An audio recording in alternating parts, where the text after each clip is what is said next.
नमस्कार, मैं शिवशेखर पांडे आज आपके लिए एक बहुत चर्चित और महत्वपूर्ण संगठन की कार्यशैली, उसके उद्देश्य, उसकी स्थापना, उसके सदस्य आदि पर चर्चा करने के लिए उपस्थित हुआ हूँ। संगठन का नाम है OIC। अभी भाजपा की भूतपूर्व प्रवक्ता, राष्ट्रीय प्रवक्ता नूपुर शर्मा ने पैगंबर साहब पर टिप्पणी की। मोहम्मद साहब पर उनकी की गई टिप्पणी मुस्लिम देशों को नागवारा गुजरी, पसंद नहीं आई। उन्होंने अपनी आपत्ति जताई। उसी में एक संगठन जो 57 देशों का है, मुख्यालय जेद्दा सऊदी अरब में है, 1969 में इस संगठन की स्थापना हुई थी। नाम ऑर्गेनाइजेशन ऑफ इस्लामिक कंट्रीज या ऑर्गेनाइजेशन ऑफ इस्लामिक कोऑपरेशन ने भी अपनी आपत्ति जताई। भारत की जो प्रतिक्रिया रही उस पर हम लोग चर्चा करेंगे ही। भारत ने कहा यह बहुत निम्न स्तर की बात है कि आपको इतनी संगीनता से इसको लेना पड़ा। किसी व्यक्ति के अपने पर्सनल विचार थे और उस पर जो कार्रवाई की जानी चाहिए थी वो की गई। उन्हें पद से हटा दिया गया, सदस्यता छीन ली गई। तो ना वो भाजपा की अब सदस्य है और ना ही राष्ट्रीय प्रवक्ता है। मुकदमे दायर हुए हैं, जो भी कोर्ट के आदेश होंगे वो उनके ऊपर लागू होंगे अगर ऐसा कुछ है तो। इंपॉर्टेंट बात यह है कि OIC इतना एग्रेसिव कैसे हो सकता है। देखिए, पहली चीज तो आज मैं आपको 2-3 पॉइंट यहां पर नोटिस कराता हुआ चलूंगा कि एक झटके में आज ये पहली बार भारत में टीवी चैनल पर हुई एक डिबेट ऐसी नहीं है जहां पैगंबर साहब या इस्लाम पर कोई टिप्पणी की गई हो। इससे पहले भी होती रही है और इस्लाम वालों ने हिंदू धर्म पर भी टिप्पणियां की हैं, लेकिन पहली बार मुस्लिम कंट्रीज एकजुट हुई हैं। इसको आप सहजता से नहीं ले सकते। इसको महसूस करना होगा कि दुनिया का नजरिया भारत को लेकर क्या है। मैं उस पर भी आऊंगा कि कैसे ये स्थिति रही। OIC 1969 में विदेश मंत्रियों की एक सम्मेलन हुआ 1969 में रवात में, मोरक्को की राजधानी है रवात। यहाँ पर विदेश मंत्रियों का एक सम्मेलन हुआ और एक प्रपोजल रखा गया कि इस्लामिक देशों का एक संगठन बनाया जाए। तो माना यही जाता है कि 1969 में ही इसका अस्तित्व आ गया था। 70 में इसके पूरे कोड बना दिए गए, 71 में सबने इसको लागू कर लिया। और जेद्दा, क्योंकि 71 में जब ये लागू हुआ तो जेद्दा सम्मेलन था सऊदी अरब में, और जेद्दा में ही इसका हेडक्वार्टर बना दिया गया। 71 में चार्टर एक्सेप्ट हुआ, जेद्दा इसकी हेडक्वार्टर बना।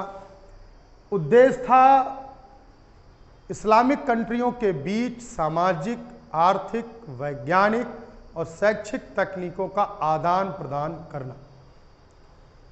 लेकिन आर्थिक स्थिति इसमें जुड़ी 1977 में, और तब इसे कॉन्फ्रेंस से बदलकर क्या नाम दे दिया गया? कोऑपरेशन। पहले क्या कहते थे? Organisation of Islamic Conference. बाद में इसका नाम क्या कर दिया गया? कॉन्फ्रेंस की जगह पर हमने शब्द उठा लिया, कोऑपरेशन लगाया गया। कॉन्फ्रेंस शब्द हटाकर क्या लगाया गया? कोऑपरेशन। 2011 अस्ताना में जो बैठक संपन्न हुई, वहां पर इस नाम को विधिवत अप्रूवलिटी मिल गई। तो मतलब 2011 से इसके नाम में कोऑपरेशन शब्द जुड़ा हुआ है। हालांकि 77 में इसमें आर्थिक गतिविधियों को, 1977 में आर्थिक गतिविधियों को जोड़ने पर ही इसे कॉन्फ्रेंस की जगह कोऑपरेशन कहने लग गए थे। लेकिन ऑफिशियली ये दर्ज हुआ 2011 अस्ताना में, जो कजाकिस्तान में है। तो आपको उद्देश्य पता चल गया कि OIC का काम है सामाजिक, आर्थिक, राजनैतिक, शैक्षिक, वैज्ञानिक दृष्टिकोण से इस्लामिक देशों में परस्पर सहयोग प्रदान करना। लेकिन इस्लामिक देशों में तो बड़ा मतभेद है। ऐसा तो है नहीं कि एक देश दूसरे देश से धर्म के नाम पर बहुत करीब है। खाड़ी देशों का युद्ध हो, इराक ईरान युद्ध की स्थिति हो, सऊदी अरब ओमान की स्थिति को देख लीजिए, यमन से उसके संघर्ष को देख लीजिए, ईरान से तो पूरा सुन्नी जगत नाराज रहता है। तो ओआईसी के लिए एक चुनौती यह भी है कि वो कैसे इनके आपसी मतभेद को मिटाकर एक प्लेटफॉर्म पर लाए। दूसरा, इस्लामिक देशों में रूस, अमेरिका, फ्रांस, ब्रिटेन जैसे पावरफुल पश्चिमी देशों का हस्तक्षेप भी है। अफगानिस्तान में सबसे पहला आक्रमण माना जाता है रसिया ने किया, और उसको खत्म करने के लिए, काउंटर करने के लिए अमेरिका ने प्रवेश किया, और आज आपके सामने अफगानिस्तान की समस्या खड़ी है। तो ओआईसी कैसे इस भूमिका में आए कि अपने इस्लामिक कंट्रीज को वो बचा ले और इन पश्चिमी ताकतों से दबाव महसूस ना होने दे। अब दूसरी दो समस्याएं मैंने आपके सामने खड़ी की। तीसरी, जो राष्ट्र अपने आप को इस्लामिक कंट्री घोषित कर देंगे, इस्लामिक स्टेट घोषित कर देंगे, क्या वही ओआईसी के मेंबर हो सकते हैं? क्यों? क्योंकि भारत इसका सदस्य नहीं है। अंडरलाइन कर लीजिएगा इसको, भारत ओआईसी का सदस्य नहीं है, लेकिन दुनिया में सबसे अधिक बड़ी मुस्लिम आबादी भारत में रहती है। दूसरे नंबर पर इंडोनेशिया सबसे बड़ा, भारत दूसरे पर, और भारत सदस्य नहीं है। तो क्या भारत के मुसलमान ओआईसी की नजर में नहीं है? और अगर वो मानता है, जैसा नूपुर शर्मा के केस में उन्होंने अपनी अपील की, दलील की, तो भारत को उसका मेंबर क्यों नहीं बनाया? मेंबर बनाते तो अपनी बात को और अच्छी तरह सरकार के सामने रखते। शायद गवर्नमेंट जो चीजें अल्पसंख्यक समुदाय वर्ग के लिए नहीं कर पा रही, वो ध्यान आकर्षित करते तो हम करते। तो क्या ओआईसी अपने साथ न्याय कर रहा है? अपने संगठन के तौर पर वो न्याय कर पा रहा है? एक एक चीज को जरा एक्सपोज करते हुए चलते हैं। पहली चीज मैंने कही कि ओआईसी में जितने सदस्य हैं उनमें अंतर विरोध भी है। एक छोटा सा उदाहरण मैं आपको दूंगा। इजराइल से अरब लीग बनाकर एक युद्ध लड़ा गया। इजराइल ने उसे 6 दिन के अंदर ही खत्म कर दिया।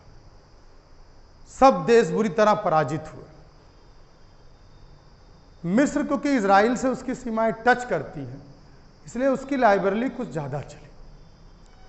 बाद में मिस्र ने भी समझा शांति बहाली में ही सिनाई प्रायद्वीप का क्षेत्र छोड़ दें तो ज्यादा अच्छा होगा, शांति बहाली कर ली जाए, और उसने इजराइल से संधि समझौता कर लिया। ये शांति समझौता, पीस एग्रीमेंट होते ही ओआईसी को इतना बुरा लगा कि उसने मिस्र को ओआईसी संगठन से ही बाहर कर दिया। आप अंदाजा लगाइए, मिस्र ओआईसी से बाहर हो गया, और 1984 में मिस्र फिर से वापस आया। तो क्या यह समस्या का हल ढूंढना था? क्या करता मिस्र? इजराइल से लड़ता रहता, अपने यहां डेवलपमेंट ना करता, विकास ना करता, सारी ताकत, सारी कमाई वो इजराइल से लड़ने में झोंक दे। रिजल्ट पूरी दुनिया को पता है कि क्या होगा। लेकिन क्या करता? वो अपने नागरिकों का हित ना देखे, उनको डेवलपमेंट में ना लेकर आए। ईरान इराक जब युद्ध हुआ तो ओआईसी की भूमिका संदिग्ध हो गई, क्योंकि ओआईसी डिसीजन ही नहीं ले पा रहा था किस तरफ जाए। दरअसल ओआईसी के सदस्य देशों में सुन्नी लोगों की संख्या ज्यादा थी। हाँ, यह सत्य है कि दिखावे के तौर पर ओआईसी ने कई मध्यस्थता कराई, कई बार दोनों देशों के बीच बातचीत कराई, और कुछ लोग तो मानते भी हैं कि ओआईसी के कारण ईरान इराक युद्ध समाप्त हुआ, जो 80 के दशक की एक बड़ी घटना थी। अफगानिस्तान, जब अमेरिका ने वहां पर अपना प्रभाव बढ़ाना शुरू किया तो अमेरिका का जमकर विरोध ओआईसी ने किया। और यह भी आपको ध्यान रखना होगा कि अमेरिकन कंपनीज ऑयल के लिए खाड़ी देशों पर निर्भर हैं, खाड़ी देशों में वो शोधन करते हैं। तो ओआईसी एक उलझा हुआ ताना बाना बुन लेता है, और यही कारण है कि इसकी संरचना में भी वो कमी दिखती है। जहां वो भारत को पूर्ण रूप से सदस्यता नहीं दे रहा है, जबकि दूसरे नंबर पर सबसे अधिक मुस्लिम आबादी है। वहीं 7 ऐसे देश जिन्होंने अपने आप को मुस्लिम राष्ट्र नहीं घोषित किया है, फिर भी उसके सदस्य हैं। Ivory Coast, Guyana, Mozambique, Nigeria, Suriname, Togo, Uganda, ये वो 7 देश हैं जो मुस्लिम बाहुल नहीं हैं, फिर भी ओआईसी के सदस्य हैं। और भारत नहीं है, जो कि दूसरे नंबर पर मुस्लिम आबादी पूरी दुनिया में रखता है। तो पैरामीटर आप देख सकते हैं कैसे टकरा रहे हैं। ओआईसी जहां मुस्लिम राष्ट्र पर कोई अन्य देश का आक्रमण हो, वहां अपना पक्ष बड़ी मजबूती से रखने में सफल रहा है, लेकिन परस्पर विरोध होने के कारण ओआईसी उस तरह का प्रभाव नहीं डाल पाता जिस तरह से इस संगठन को प्रभाव डालना चाहिए था। एक इंपॉर्टेंट फैक्ट, मैंने आपसे कहा था कि मैं आपको एक व्यू से दूसरे व्यू की तरफ भी लेकर चलूंगा। आज अचानक कैसे महसूस हुआ अरब जगत को या मुस्लिम कंट्रीज को कि भारत अल्पसंख्यकों के विरुद्ध होता चला जा रहा है, जबकि घटनाएं तो बहुत हुई हैं। तब बहुत ज्यादा टिप्पणियां तो हमको देखने को नहीं मिली। इस बार तो एकदम से हमारे दूतावास के सदस्यों को, अधिकारियों को, उच्चायुक्तों को तलब किया गया, उनको बाकायदा नोटिस थमाई गई। इस बार ऐसा हुआ और इससे पहले कभी नहीं हुआ। अब मोदी साहब का सम्मान करते रहे, बड़े बड़े अपने देश के सम्मान, नागरिक सम्मानों से उनका सम्मानित करते रहे। अब ऐसा क्यों? इसके मूल में है रूस यूक्रेन युद्ध। भारत की स्थिति के कारण रूस और यूक्रेन दोनों से संबंध अच्छे हैं, लेकिन रूस से कुछ ज्यादा अच्छे हैं, इसे स्वीकार करने में कोई दो राय नहीं है। रूस ने भारत को ऑफर दिया 30% सस्ते क्रूड ऑयल खरीदने का, पेट्रोलियम उत्पाद खरीदने का। भारत ने वो उत्पाद खरीदे और उसका सेल्स जैसे विश्व मानक तय करता उसके अकॉर्डिंग उसने किया। इससे 30% सस्ता खरीदने के कारण हम जो सऊदी अरब से, ईरान से, कतर से, सऊदी अरब से सबसे ज़्यादा तेल खरीदते थे, वो अचानक रेशियो डाउन हो गया। उनकी इनकम पर भारत के तेल ना खरीदने से असर पड़ा और उन्हें मौका मिला इस जगह पर उस प्रतिक्रिया को दिखाने का। मुझे लग रहा है आप पूरे कॉन्टेक्स्ट को समझ रहे होंगे। सारे राष्ट्रों ने मिलजुल कर जो ये आवाज उठाई है वो 2 चीजों से उठाई। एक, भाई आप रूस से खरीद रहे हैं, हमें दुख है, क्योंकि सऊदी अरब, कतर, ओमान, इन पर पश्चिमी देशों का प्रभाव है और पश्चिमी देश रूस के खिलाफ है। तो डायरेक्ट वो भारत के ऊपर तो दबाव नहीं डाल सकते थे, क्योंकि उनके देशों में निवेश भारत का है, भारत में उनका निवेश है, तो निवेश प्रभावित होंगे तो इकोनॉमी इस मंदी के दौर में और टूट जाएगी।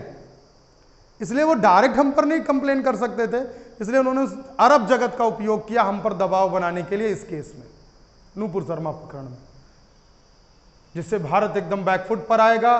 तो किससे मदद मांगने जाएगा? पश्चिमी देशों से कि स्थिति सामान्य करिए, क्योंकि अमेरिका सऊदी अरब में सबसे बड़ा निवेशक है। सुल्तान से बात करें तो फिर हम धीरे से कहेंगे भाई तेल लेना बंद कर दीजिए, हम बात कर लेते हैं। सारा ताना बाना जो पॉलिटिकल दिख रहा है ना, वो है इकोनॉमी से जुड़ा हुआ। बहुत से लोग कहते हैं ना पैसा बोलता है, बोलता नहीं है, चिल्लाता है, और वो दिख रहा है। लेकिन भारत आज जरूरत है, याद रखिए, खाड़ी देश हमारी जरूरत नहीं है, हम उनकी जरूरत है। तेल हमें आपको बेचना ही पड़ेगा, बहुत करेंगे महंगा कर देंगे। मिस्र को हमारा गेहूं खरीदना पड़ेगा, क्यों? क्योंकि मिस्र के पास यूक्रेन सबसे बड़ा उत्पादक था जो उसे गेहूं देता था। अब तो यूक्रेन की हालत खराब है, तो आप किसके पास गेहूं खरीदने जाने वाले हैं? चाहे जिस देश से लेंगे उसका सप्लायर भारत ही होगा। बस फर्क इतना है कि आप हमसे सीधी डील ना करके महंगे वाला गेहूं खरीदना चाहते हैं। स्थिति आपको समझ में आ गई होगी। ओआईसी का विरोध क्या था, ओआईसी ने क्यों विरोध किया, उसकी समस्याएं, उसकी संरचना, उसकी स्थापना, उसके सदस्य, कुल 57 मेंबर हैं। भारत के ऊपर क्या बहुत ज्यादा दबाव है इन प्रतिक्रियाओं का? बिल्कुल नहीं, भारत पर इसका कोई दबाव नहीं। कल बांग्लादेश का भी बयान आया बांग्लादेश ने साफ शब्दों में कहा ये आंतरिक मामला है, और यही हकीकत है। वरना किस देश में कहां समस्याएं नहीं है। हम भी तो पूछ सकते हैं कि भाई आप कुर्द को क्यों मार रहे हैं, आप यहूदियों को क्यों मार देते हैं, अल्पसंख्यक आपके यहां क्यों नहीं पाए जाते। जिन देशों में, पाकिस्तान देशों में जो आज़ादी के समय अल्पसंख्यक थे, उनकी संख्या लगातार कैसे घटती चली जा रही, कहां समस्या नहीं है। और जितने देशों ने आवाज उठाई है, क्या वो पूर्ण रूप से समस्या से मुक्त हैं? उनके अल्पसंख्यकों पर कोई अत्याचार नहीं हो रहा। तो खुद के गिरेबान में भी झांकने की जरूरत है। और दूसरी चीज, धर्म के नाम से जब भी राजनीति को साधा जाएगा, वो सामाजिक विद्वेष और विभेद ही पैदा करेगी, वो कभी यूनिटी नहीं ला सकती। क्योंकि दुनिया का एक ही धर्म है, वह है मानवतावाद। जब तक मानवतावाद पर आप नहीं आएंगे, तब तक कोई बात नहीं हो सकती। इसलिए मुझे उम्मीद है कि आपने OIC को बहुत अच्छी तरह समझा होगा और इसके नेचर, इसकी कार्यशैली को भांप लिया होगा। धन्यवाद।